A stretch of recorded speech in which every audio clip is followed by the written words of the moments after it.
जय हिंद दोस्तों, आप सभी का स्वागत है अंक क्लासेस में। जैसा कि नेक्स्ट वीडियो में आपको हम क्वेश्चन की प्रैक्टिस करवा रहे थे, तो आज भी हम क्वेश्चन ही करवाएंगे आपको जो यूपी पुलिस अपकमिंग एग्जाम में आने वाले हैं। तो देखते हैं क्वेश्चन ही। पहला क्वेश्चन हमारा आता है, भीतर और बाहर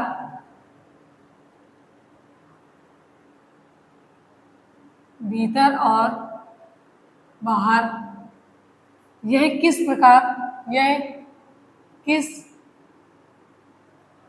क्रिया विशेषण के उदाहरण है? किस क्रिया विशेषण के उदाहरण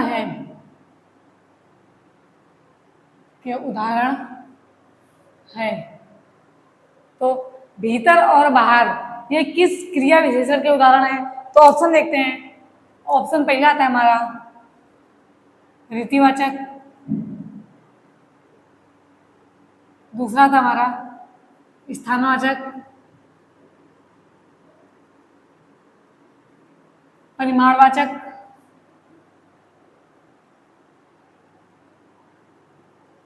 परिमाणवाचक, और चौथे नंबर पे आता है हमारा कालवाचक।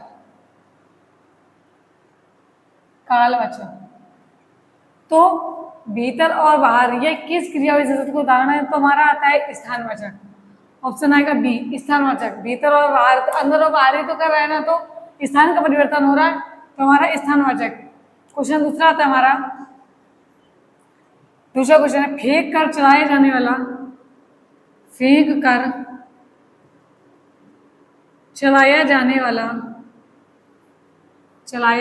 वाला हथियार।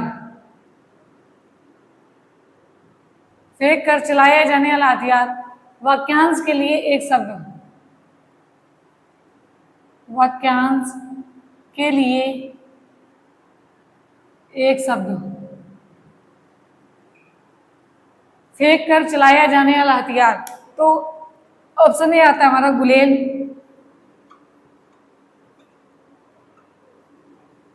दूसरा आता है भाला, तीसरे नंबर आता है शस्त्र, और चौथे नंबर पर आता है अस्त्र। तो फेंक कर चलाया जाने वाला हथियार, हमारा अस्त्र होता है। ऑप्शन में भाला भी होगा, लेकिन हमारा ऑप्शन गलत हो जाएगा अगर भाला टिक कर देंगे तो फेंक कर चलाया जाने वाला हथियार हमारा अस्त्र। अगला क्वेश्चन आता है हमारा कि कुल और कुल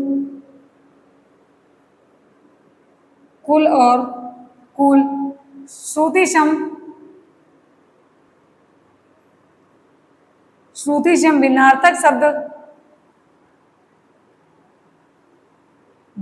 शब्द का सही अर्थ है।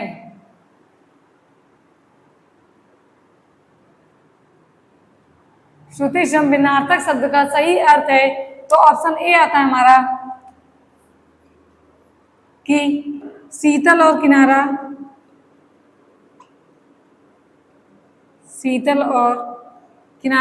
ऑप्शन बी आता है हमारा तट और शीतल।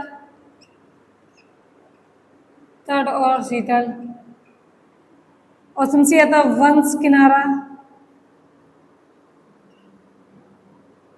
वंश और किनारा, और ऑप्शन डी आता है किनारा और वंश। तो कुल और कुल श्रुतिशम भिन्नार्थक शब्द का सही अर्थ है, तो हमारा ऑप्शन सी सही होगा, वंश और किनारा। कुल का अर्थ होता है वंश, मतलब किसी कुल और कुल, तो वंश और किनारा। इसी तरह अगला क्वेश्चन आता है, क्वेश्चन नंबर 4 है,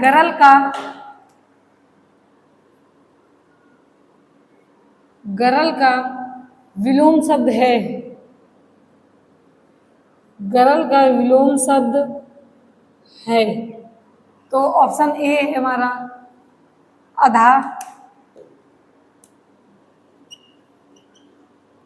ऑप्शन बी आता है अनागत, ऑप्शन सी सुधा,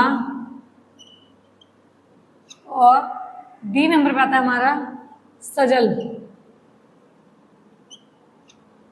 तो गरल का विलोम, गरल का विलोम होता है हमारा सुधा। इसी तरह आधा, आधा का होता है हमारा ऊपरी। आधा मीन्स होता है हिंदी में, अगर संस्कृत का है, अगर हिंदी में इसका देखो तो आधा मीन्स होता है नीचे, ऊपरी मीन्स ऊपर। अनागत का आगत, और सजल का होता है निर्जल। सजल का हो गया हमारा निर्जल। तो गरल का विलोम शब्द सुधा। आधा हमारे संस्कृत वर्ड है, तो आधा का होगा ऊपरी, अगर हिंदी में देखें तो नीचे और ऊपरी का ऊपर। अनागत का आगत, सुधा का गरल होता है, सजल का निर्जल होता है। इतना नोट डाउन कर लें।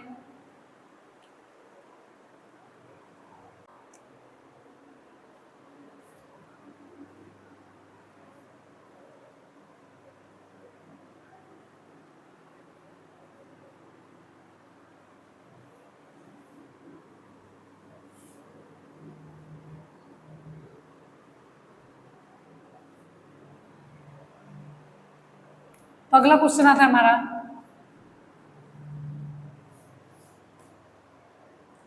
निम्न में से कौन सा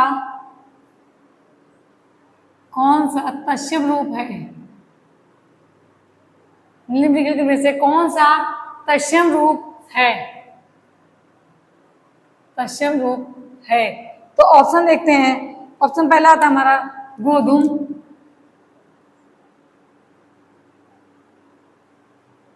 बी आता है आक,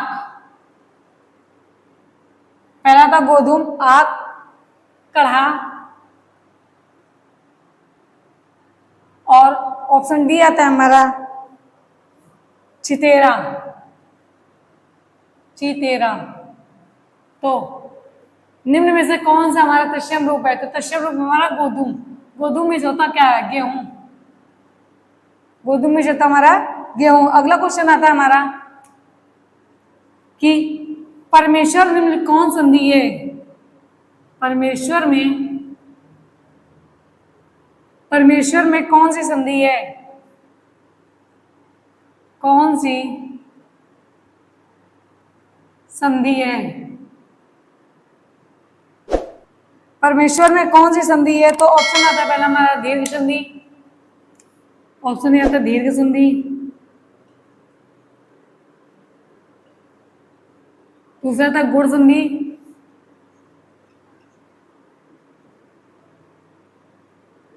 तीसरा नंबर आता है हमारा वृद्धि संधि,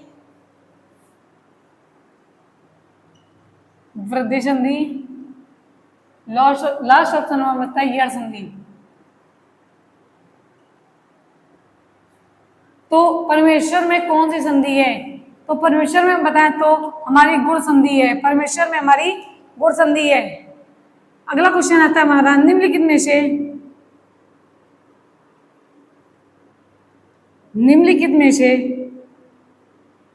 से स्त्रीलिंग का चयन करें।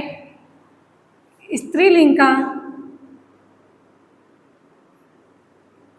का चयन करें।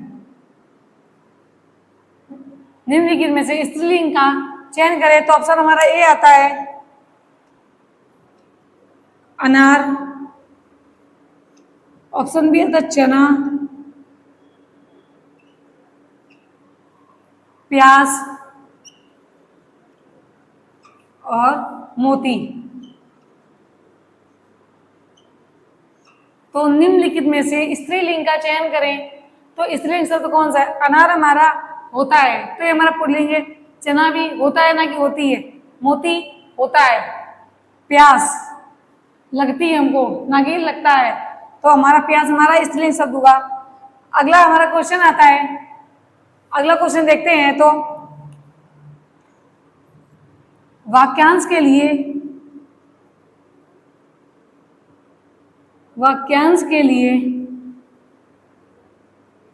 एक शब्द, वाक्यांश के लिए एक शब्द चुनिए। वाक्यांश के लिए एक शब्द चुनिए। तो वाक्य क्या है हमारा, ये देखते हैं। जिसे बह, जिसे बाहर जगत का ज्ञान ना हो, जिसे बाहर जगत का ज्ञान ना हो। तो ऑप्शन हमारा आता है ग्रामीण, ऑप्शन ए आता है हमारा ग्रामीण, ऑप्शन बी आता है हमारा छिद्रान्वेषी, छिद्रान्वेषी, ऑप्शन सी नवजात, और लास्ट ऑप्शन आता है हमारा कूपमंडूक।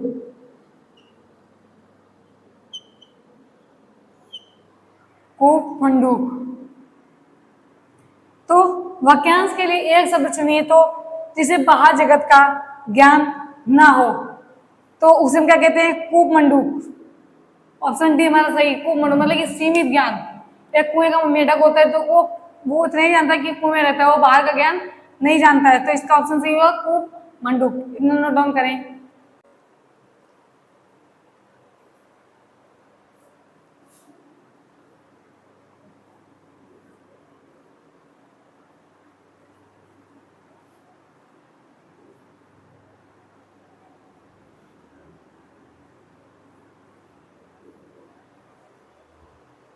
अगला क्वेश्चन हमारा आता है, निम्नलिखित में से उस विकल्प का चयन करें, निम्नलिखित में से उस विकल्प का चयन करें, उस विकल्प का चयन करें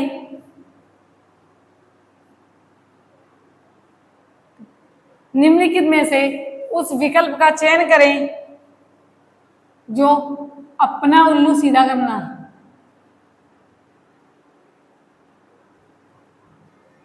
अपना उल्लू सीधा करना मुहावरे का सही अर्थ है, मुहावरे का सही अर्थ है। तो ऑप्शन देखते हैं हम लोग। पहला ऑप्शन हमारा आता है बकवास करने, नंबर आता है बकवास करने से जीव उबाना, बकवास करने से, बकवास करके जीव उबाना, बकवास करके जीव उबाना। अगला था विवेक से काम लेना, विवेक से काम लेना, विवेक से काम लेना। ऑप्शन सी आता है बेवकूफ बनाकर, बेवकूफ बनाकर अपना काम निकालना, अपना काम निकालना। और चौथा ऑप्शन आता हमारा कि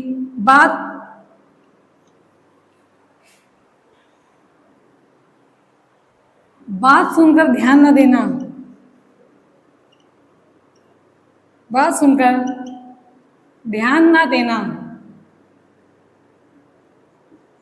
बात सुनकर ध्यान न देना। तो निम्नलिखित में से उस विकल्प का चयन करें जो अपना उल्लू सीधा करना मुहावरे का अर्थ है।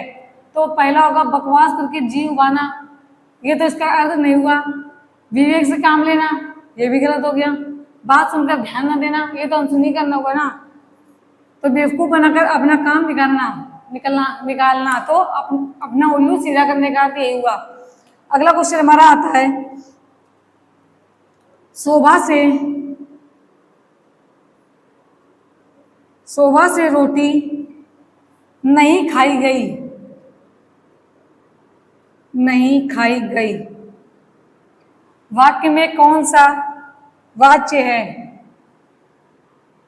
वाक्य में कौन सा वाच्य है? कौन सा वाच्य है? शोभा से रोटी नहीं खाई गई, तो वाक्य में कौन सा वाच्य है? ऑप्शन ए आता है हमारा कृतवाच्य,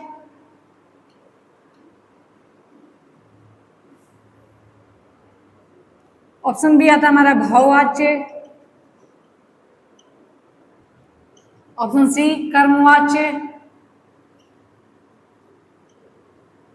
और लास्ट आता है इनमें से कोई नहीं, इनमें से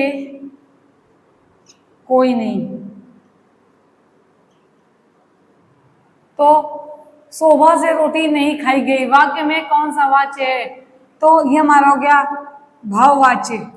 शोभा से रोटी नहीं खाई गई, जहां पर मतलब कोई भी अगर क्वेश्चन अगर वाच्य पूछे, अगर कुछ वाक्य में निगेटिव थिंकिंग दी हो तो वहां हमारा भाववाच्य आता है। अगला क्वेश्चन आता है हमारा,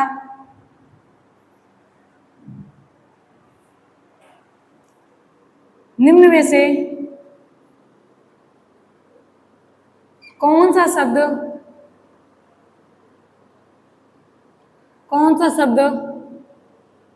द्वंद्व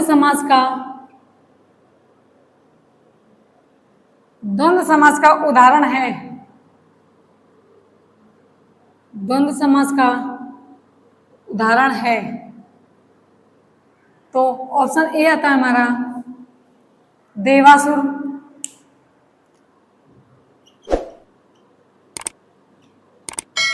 ऑप्शन बी आता है प्रतिदिन, ऑप्शन सी चंद्रबाल, ऑप्शन डी आता है हमारा गुरु सेवा।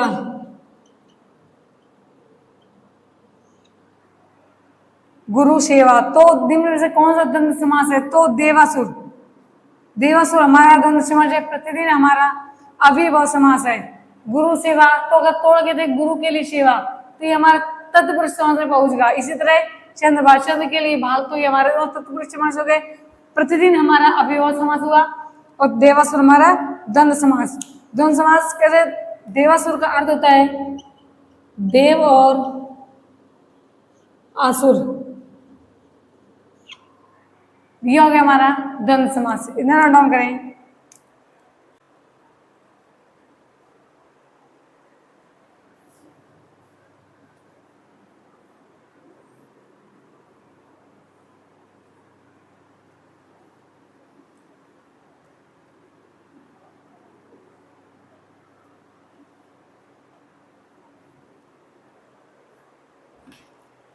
अगला क्वेश्चन आता है कि डॉक्टर भगवान का रूप होते हैं। भगवान, डॉक्टर भगवान का रूप होते हैं। वाक्य में कौन सी संज्ञा है? कौन सी संज्ञा है? यह वाक्य में संज्ञा का कौन सा प्रकार है? तो डॉक्टर भगवान का रूप होते हैं, तो ये हमारा जातिवाचक संज्ञा है। कौन सा? जातिवाचक संज्ञा। डॉक्टर भगवान का रूप होते हैं, तो ये हमारा हो गया जातिवाचक संज्ञा। अगला आता है हमारा क्वेश्चन कि उस तालाब में पानी नहीं है। उस तालाब में पानी नहीं है। उस तालाब में पानी नहीं है। वाक्य में सर्वनाम का प्रकार बताइए। वाक्य में सर्वनाम का प्रकार बताइए।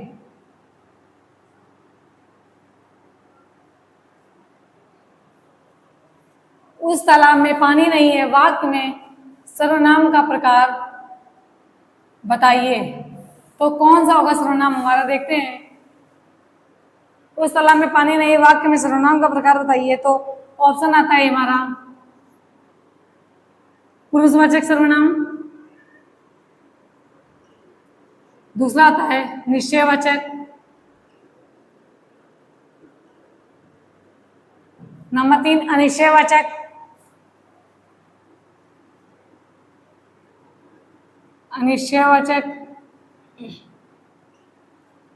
और नंबर 4 आता है हमारा निजवाचक।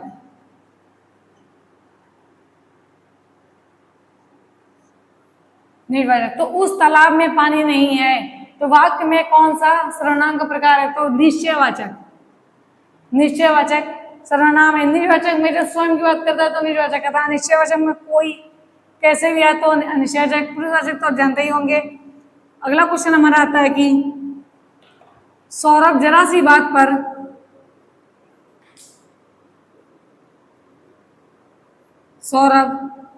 जरा सी बात पर बिगड़ गया। सौरभ जरा सी बात पर बिगड़ गया। वाक्य में विशेषण का प्रकार बताइए। वाक्य में विशेषण का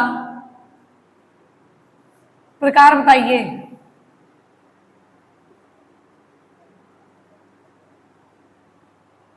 सौरभ जरा सी बात पर बिगड़ गया। वाक्य में विशेषण का प्रकार बताइए। तो ऑप्शन आता है पहला, ऑप्शन ए आता है गुणवाचक। दूसरा आता है हमारा सार्वनामिक विशेषण।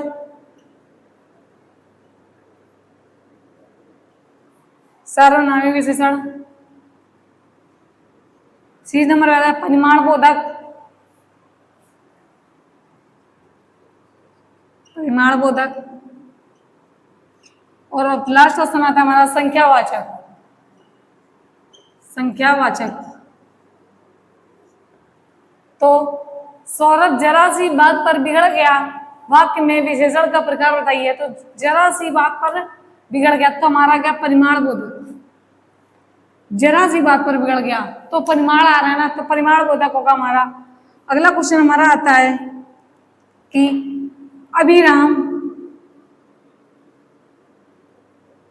और अविराम, अविराम और अविराम शब्द युग्म का सही अर्थ कौन सा है। सही अर्थ कौन सा है।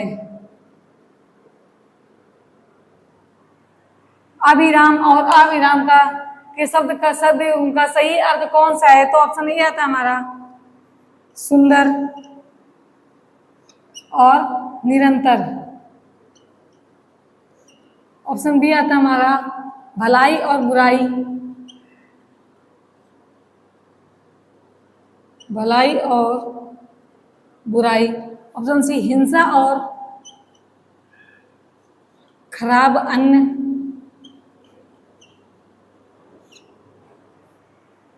और लास्ट ऑप्शन आता है झरना और देवता। झरना और देवता। तो अभिराम और अविराम शब्द युग्म का सही अर्थ कौन सा है। तो अभिराम और विराम का पहला ऑप्शन है सुंदर और निरंतर। सुंदर और निरंतर। तो इतना नोट डाउन कर रहे हैं।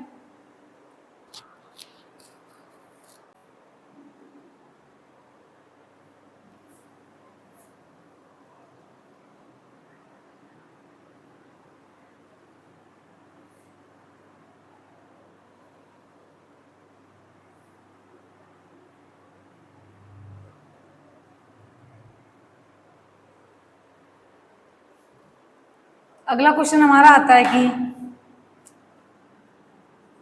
विनोद ने अभय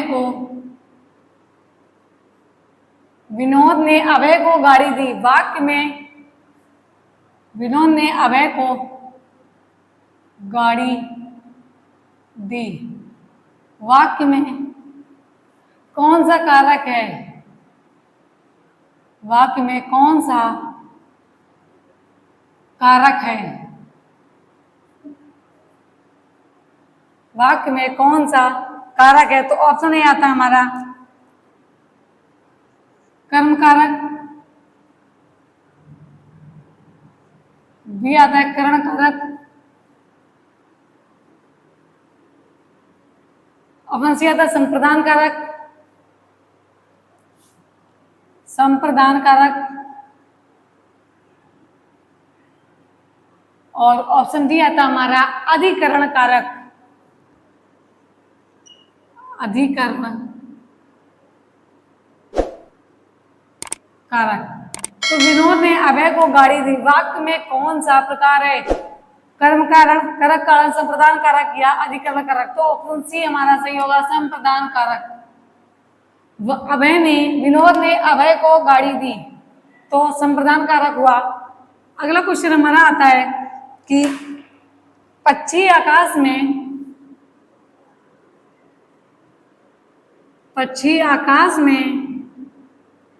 चहचहा रहे हैं, चहचहा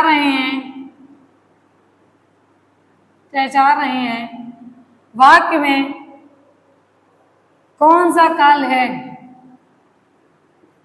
वाक्य में कौन सा काल है?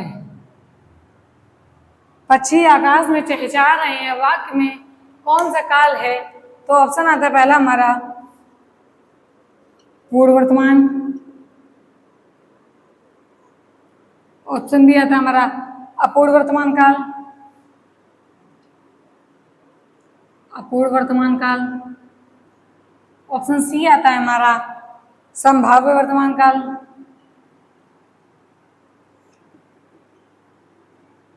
संभाव्य वर्तमान काल, और ऑप्शन डी आता है हमारा संदिग्ध वर्तमान काल, संदिग्ध वर्तमान काल। तो पक्षी आकाश में चहचहा रहे हैं, वाक्य में कौन सा काल है? तो वाक्य में अपूर्व वर्तमान। संभावना है कि संभावना तो दे नहीं रहा है, संभावना तो है नहीं, बिना संदिग्धता दे रहा है कि शायद पक्षी आकाश में चहचहा रहे हैं, ऐसा तो कुछ है नहीं, तो हमारा अपूर्व वर्तमान काल। अगला क्वेश्चन हमारा आता है कि रोहन आते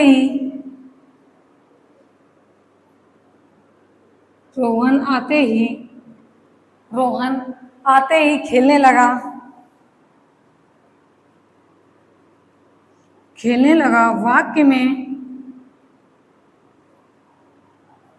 वाक्य का प्रकार बताइए, वाक्य का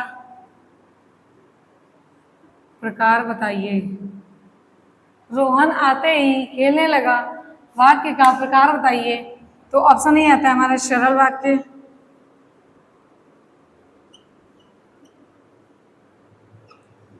ऑप्शन बी आता है हमारा संयुक्त वाक्य,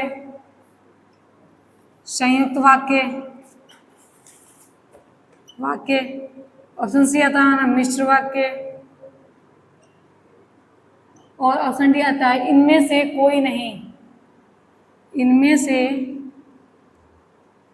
कोई नहीं। तो रोहन आते ही खेलने लगा, वाक्य में का प्रकार बताइए। तो सरल वाक्य, रोहन आते ही खेलने लगा, इसमें कोई संयुक्त वाक्य है नहीं, ना ही मिश्र वाक्य कि रोहन आया और खेलने लगा, मिश्र वाक्य भी नहीं है, तो रोहन आते ही खेलने लगा हमारा सरल वाक्य होगा। अगला क्वेश्चन हमारा आता है कि निम्नलिखित में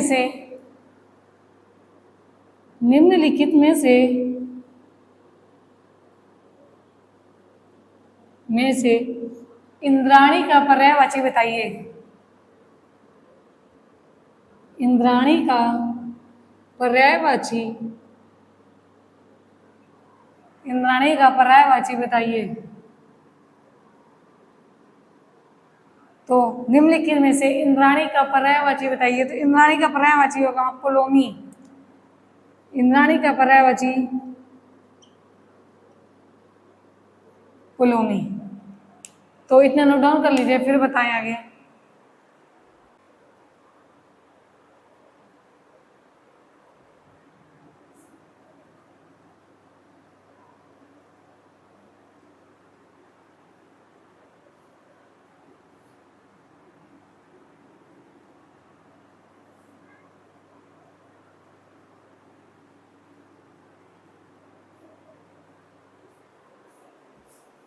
तो अगला क्वेश्चन हमारा आता है,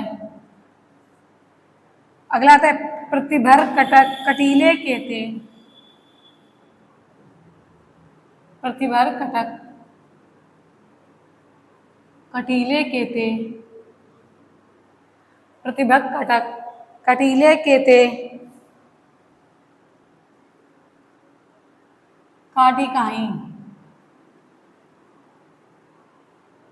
प्रतिभर कटीले के थे, काटिका है, कालिका से किला की, कालिका सी किलकी, कालिका सी किलकी, कलेज, प्रतिभर कटक कटीले केटे, केते काटिकाएं, कालिका सी किलकी कलेज,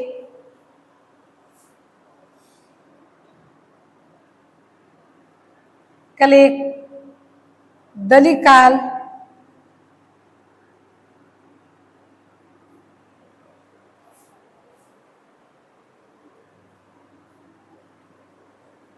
दली काल को,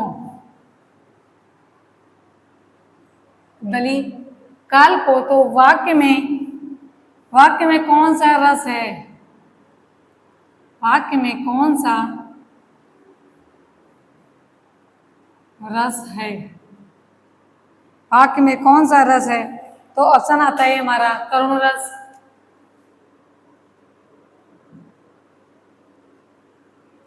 ऑप्शन बी आता है वीर रस, ऑप्शन सी आता है अद्भुत रस, और ऑप्शन डी विभत्स रस,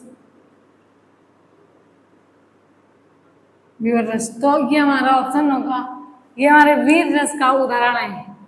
क्या है वीर रस? अगला क्वेश्चन हमारा आता है कि निम्न में से कौन सा, निम्न में से कौन सा शुद्ध वर्तनी है, निम्न में से कौन सा शुद्ध वर्तनी है,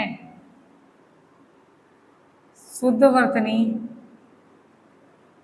है। तो ऑप्शन ए आता है हमारा, ऑप्शन ए आता है जोनार, बी आता है मेंढक,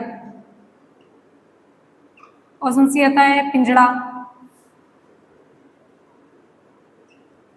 और लास्ट ऑप्शन आता है हमारा टैक्स।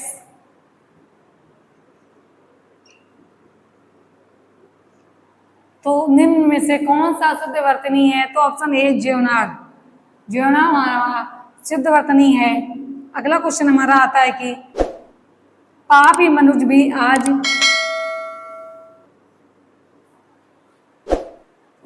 पापी मनुष्य भी आज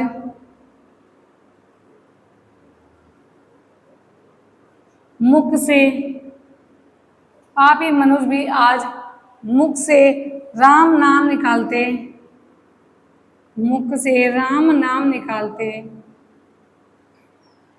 राम नाम निकालते, पापी मनुष्य भी आज मुख से राम नाम निकालते, देखो भयंकर,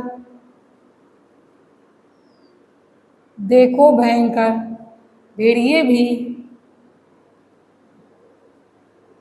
देखो भयंकर भेड़िए भी आज आंसू ढालते, आज आंसू ढालते, आंसू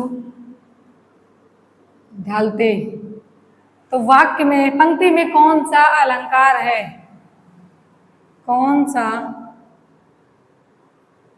अलंकार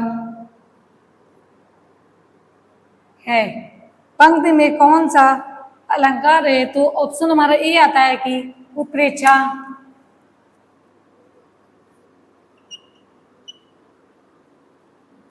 ऑप्शन बी आता है हमारा श्लेष, दृष्टांत और उपमा।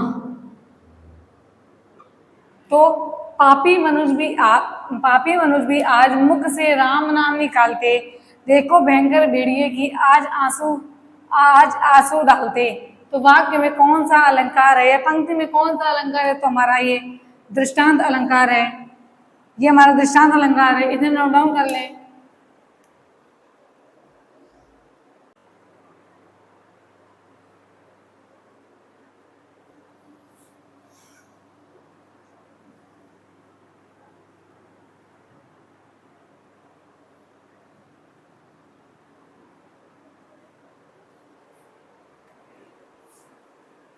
अगला क्वेश्चन हमारा आता है कि पुनर्जन्म में कौन सा उपसर्ग है?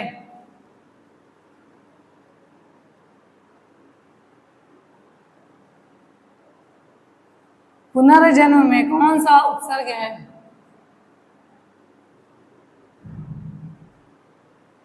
कौन सा उपसर्ग है? तो ऑप्शन ए आता, देखते हैं। ऑप्शन ए आता हमारा पुनः,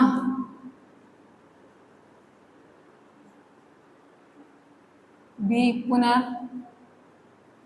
सी हो गया हमारा पुनर्,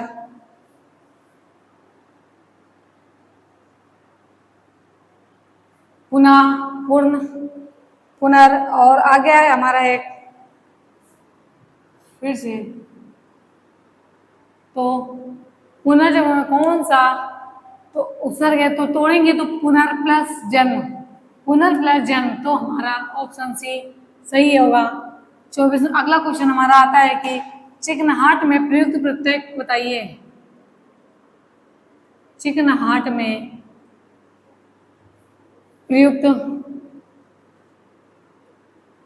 प्रत्यय बताइए। चिकनाहट में प्रयुक्त प्रत्यय बताइए। तो ऑप्शन ए आता है हमारा हट, बी नाहट,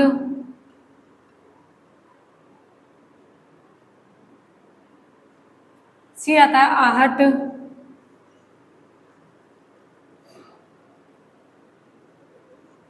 और ऑप्शन डी आता है हमारा आहट, आहट।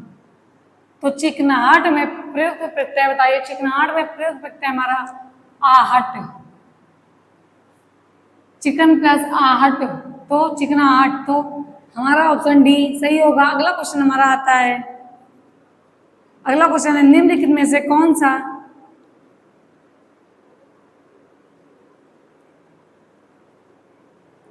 निम्नलिखित में से कौन सा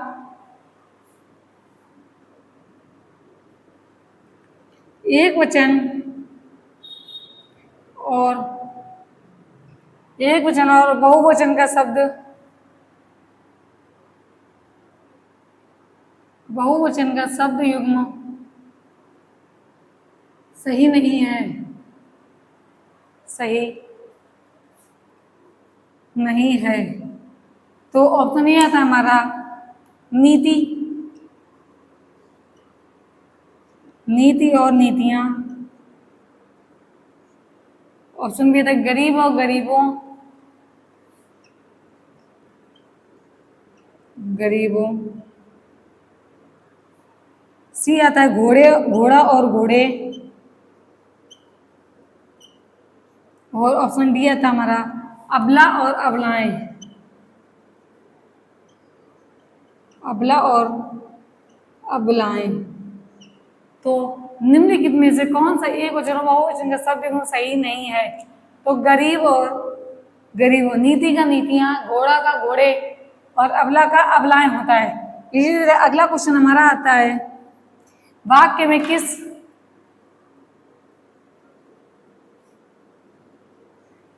किस विराम चिन्ह का प्रयोग नहीं किया गया है? वाक्य में किस विराम चिन्ह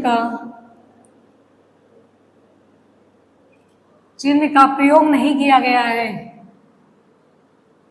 का प्रयोग नहीं किया गया है, नहीं किया गया है। तो ऑप्शन ए आता है हमारा, देखते हैं वाक्य में किस विराम चिन्ह का प्रयोग नहीं किया गया है। तो वाक्य क्या है हमारा? वाक्य हमारा जतिन से उतार चढ़ाव, जतिन से उतार चढ़ाव तो होते रहते हैं।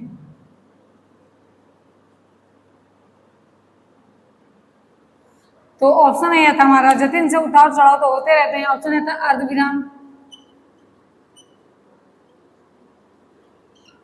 बी आता है हमारा योजक चिन्ह,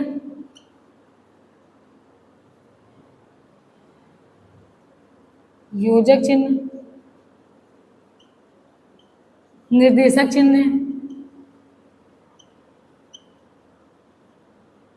निर्देशक चिन्ह और आखिरी आता है विवरण चिन्ह, विवरण चिन्ह। तो वाक्य में किस विराम चिन्ह का प्रयोग नहीं किया गया है? तो वाक्य हमारा जतिन से उतार चढ़ाव होते रहते हैं, तो हमारा ऑप्शन बी सही है, योजक चिन्ह। वाक्य में योजक चिन्ह का प्रयोग नहीं हुआ है, तो जतिन से उतार चढ़ाव, योजक चिन्ह का प्रयोग हमारा कहाँ होगा? ये जतिन से उतार चढ़ाव तो होते रहते हैं, तो वाक्य में किस विराम चिन्ह का प्रयोग नहीं किया गया है? तो जतिन से उतार चढ़ाव होते रहते, योजक चिन्ह का प्रयोग नहीं किया गया। योजक चिन्ह का प्रयोग करेंगे तो ये योजक चिन्ह हमारा यहाँ प्रयोग किया जाएगा, उतार और चढ़ाव। इतना नोट डाउन करें।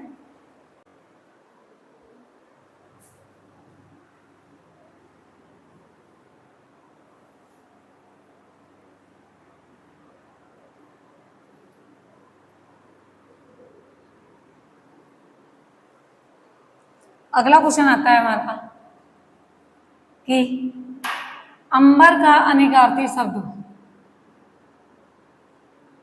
अंबर का अनेकार्थी शब्द, अंबर का अनेकार्थी शब्द है, तो अंबर का अगर ऑप्शन में अमृत है तो हमारा ऑप्शन अमृत सही होगा। अंबर का अनेकार्थी शब्द अमृत होता है। अगला क्वेश्चन आता है आलोक पर्व, आलोक पर्व निबंध, आलोक पर्व निबंध किस लेखक द्वारा, आलोक पर्व निबंध किस लेखक द्वारा लिखा गया है? किस लेखक द्वारा लिखा गया है? आलोक पर्व निबंध किस लेखक द्वारा लिखा गया है? तो ऑप्शन हमारा ये हजारी प्रसाद द्विवेदी द्वारा लिखा गया है, हजारी प्रसाद द्विवेदी, हजारी प्रसाद द्विवेदी द्वारा लिखा गया है। अगला क्वेश्चन हमारा आता है कि चिता के फूल कहानी के लेखक कौन है? चिता के फूल कहानी के लेखक कौन है? कहानी के लेखक कौन है? तो चिता के लेखक चिता के फूल कहानी के लेखक कौन है? तो हमारा ऑप्शन है राम वृक्ष बेनीपुरी। ये कहानी हमारी राम वृक्ष बेनीपुरी की है, राम वृक्ष बेनीपुरी, राम वृक्ष बेनीपुरी। अगला क्वेश्चन हमारा आता है कि था ध्वनि का उच्चारण स्थान है, उच्चारण स्थान है तो मूर्धन्य से, तो हमारा आएगा मूर्धन्य ऑप्शन। हम पहले ही बता चुके कि का वर्ग कंठ से बोले जाता है, जो का वर्ग के सभी वर्ण कंठ से होते हैं, चा वर्ग के तालव से और ता वर्ग के मूर्धन्य से बोले जाते हैं। तो था ध्वनि का उच्चारण स्थान है हमारा मूर्धन्य से। थैंक यू दोस्तों, आज के लिए इतने ही क्वेश्चन।